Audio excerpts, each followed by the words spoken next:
अस्सलाम वालेकुम। पिछली वीडियोस के अंदर हमने प्लेटो की बायोग्राफी प्लेटो को एज आ लिटरेरी क्रिटिक थोड़ा सा देख लिया था।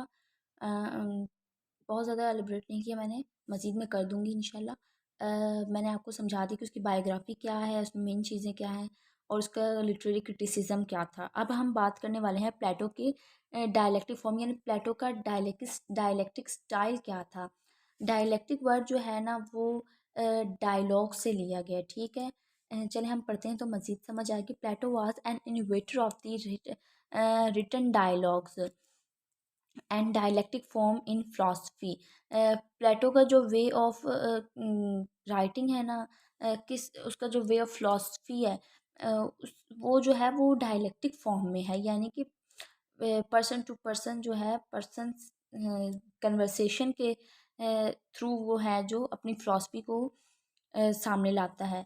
प्लेटो की डायलेक्टिक फॉर्म के अंदर बात की जाए तो dialectic also known as the dialectical method of, मतलब के प्लेटो, ठीक है। It is a discourse between two और more people holding different point of view about a subject. मैंने आपको वही बात बताई, यानी दो पर्सन के दरमियान जो कन्वर्सेशन हो रही है ना इन डायलेक्टिक वे में, तो वही प्लेटो की जो है वो वे ऑफ राइटिंग या स्टाइल, उसका डायलेक्टिक स्टाइल जो है इसी वे में है। अब आगे देख लेते हैं क्या है कि but wishing to establish the truth through reason argumentation. लेकिन मैंने आपको बार बार ये बात बताई है कि पोइट किस किस्म का ये फ़िलासफ़र था। ये आइडियलिस्ट फ़िलासफ़र था जो रीज़न बेस्ड बात करता था, ठीक है। यानी फिनोमिनल चीज़ों को इसने निगलेक्ट किया, इसने आइडियलिस्टिक वे में बात की, यानी जिसने अपने वर्क डायलेक्टिक फॉर्म में लिखे हैं या नहीं, तो उसमें जो भी इसने बात की है वो रीज़न बेस्ड की है, ठीक है। रीज़न बेस्ड आर्गूमेंटेशन पे इसने पर्सन से जो कन्वर्सेशन कराई है वो डायलेक्टिक फॉर्म में थी। अब हम देख लेते हैं, ये हो गया प्लेटो का स्टाइल। अब नेक्स्ट हम देख लेते हैं कि थेरी ऑफ फॉर्म्स इसकी क्या है, या थेरी ऑफ आइडियाज़। आइडियलिस्ट है तो थेरी ऑफ आइडियाज़ पे इसने क्या बात किया है कि his most famous contribution is the theory of form known by pure reason. जो थेरी ऑफ फॉर्म्स है, थेरी ऑफ द फॉर्म्स, उसको हम थेरी ऑफ आइडियाज़ भी कहते हैं प्लेटो का। इसने प्योर रीज़न बेस्ड इसमें बात की है, यानी इसने आइडियाज़ के बारे में बात की है। Is a theoretical thought as opposite to practical thought, यानी कि एरिस्टोटल की यहाँ पे बात आ गई। एरिस्टोटल और प्लेटो के दरमियान यही आर्ग्यूमेंट था। मैंने आपको पिछली वीडियोस में बताया कि इनका वे ऑफ फिलॉसफी है जो थोड़ा सा डिफरेंट है। कहने को तो ये प्लेटो जो है सोक्रेटिस का स्टूडेंट और एरिस्टोटल जो है वो प्लेटो का स्टूडेंट है, तो इन्फ्लुएंस जैसे प्लेटो ने हासिल किया उससे सोक्रेटिस से, इसी तरह अगर हम कहें कि एरिस्टोटल ने किया, लेकिन नहीं, उसका अपना वे ऑफ जो है फिलॉसफी था।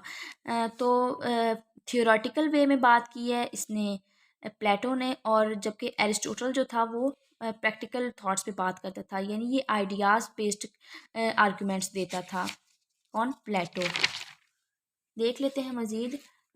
The theory of ideas is a philosophical theory concept और वर्ल्ड व्यू एट्रीब्यूटेड टू प्लेटो, यानी कहता है कि जो थेरी ऑफ आइडियाज़ है ना फिलॉसफी में, किसकी? प्लेटो की। वो क्या है कि that the physical world is not as real. वो कहता है कि फ़िज़िकल वर्ल्ड जो है ये मेयरली एक इल्यूजन है, ये रियल नहीं है। और true as timeless absolute unchangeable ideas है। लेकिन जो जो टाइमलेस एब्सोल्यूट अनचेंजेबल आइडियाज़ हैं वही रियलिटी हैं, यानी जो हमारी आइडियाज़ से हम लोग को हासिल होते हैं।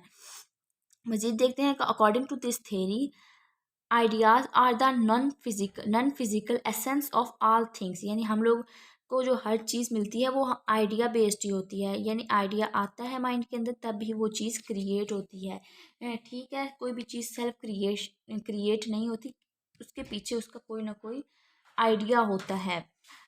Of which objects and matter in the physical world are merely illusion. ये बात मैंने पहले भी की कि जो आइडियाज़ हैं वही रियलिटी, और जो ये फिज़िकल वर्ल्ड है ये सिर्फ एक इल्यूजन है, ये कोई रियलिटी नहीं है,